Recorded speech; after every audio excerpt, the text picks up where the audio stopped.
നീ ഇതെന്തിനാ വരാൻ പറഞ്ഞു? അടിവിടാൻ വയ്യ. എനിക്കൊരു കാര്യം പറയാണ്ട്. ഇത് ഉപയോഗിക്കുമ്പോ കിട്ടുന്ന ഹയ്യൊക്കെ ഉണ്ടല്ല, ഇതിന്റെ കെട്ടിറങ്ങുമ്പോ ലോ ആയി പോവും. എടാ തലയ്ക്ക് ഭ്രാന്ത് പിടിക്കോടാ.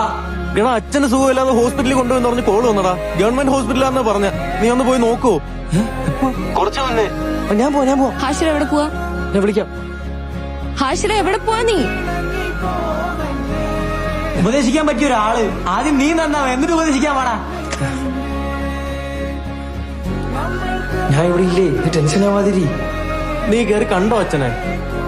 അച്ഛനെ കണ്ട് അച്ഛനോട്ട് ഞാൻ സംസാരിക്കുകയും ചെയ്തു. ഒരു കുഴപ്പമില്ല.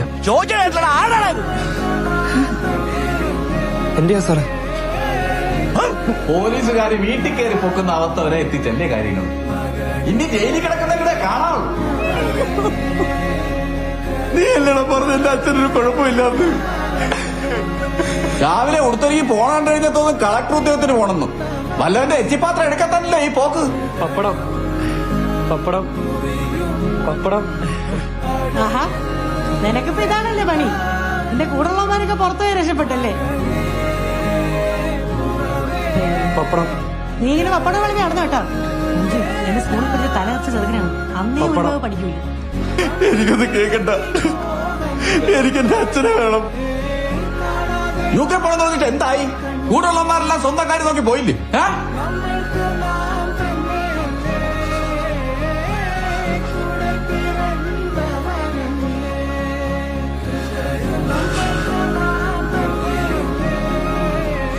നീ കൺവെട്ടത്തുനിന്ന് പോയാലേ ഈ ചെറുക്കനെങ്കിലും രക്ഷപ്പെടും. എന്തോ ചോദിച്ചുപ്പാ?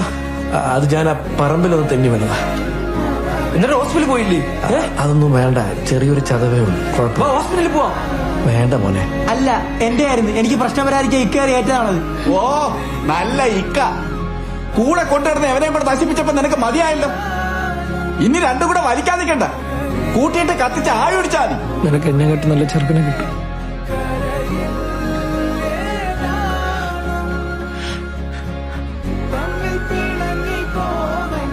ആ ബ്ലോക്കൊക്കെ ഒന്ന് മാറ്റിയേ കൊള്ളായിരുന്നു. എന്തിനു? ആ DP ഒക്കെ ഒന്ന് കണ്ടിരിക്കാലോ.